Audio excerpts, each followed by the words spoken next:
ನಾನು ವೈಜಾಗಿಂದ ಫ್ರೆಂಡ್ ಆಗಿ ಜಾಯ್ನ್ ಆಗಿರೋ ಒಬ್ಬರ ಬಗ್ಗೆ ಹೇಳ್ತೀನಿ.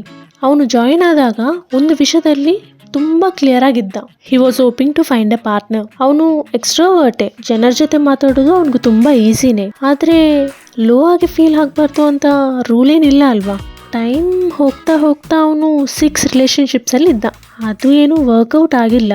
ಆದ್ರೆ ಅವರು ರಿಯಲ್ ಲೈಫಲ್ಲಿ ಮೀಟೇ ಆಗಿಲ್ಲ. ಬಟ್ ಎಮೋಷನ್ಸ್ ಮಾತ್ರ ತುಂಬ ರಿಯಲ್ ಆಗಿತ್ತು. ಆವಾಗ ಅವನಿಗೆ ಅರ್ಥ ಆಯಿತು, ಈ ಲೋ ಆಗಿ ಫೀಲ್ ಆಗೋದು ಬ್ರೇಕಪ್ಸ್ ಬಗ್ಗೆ ಅಲ್ಲ, ಅವನದೇ ಇಲ್ಲದೆ ವಿಷಯದಲ್ಲಿ ಅವನು ಫಿಟ್ ಆಗೋಕ್ಕೆ ನೋಡೋದು.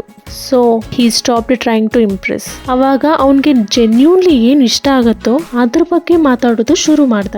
Like movies, songs, late night conversations. ಆವಾಗ ಜನರು ನಿಜವಾಗ್ಲೂ ಅವನ ಜೊತೆ ಇದ್ರು. Over a time people started recognising his voice.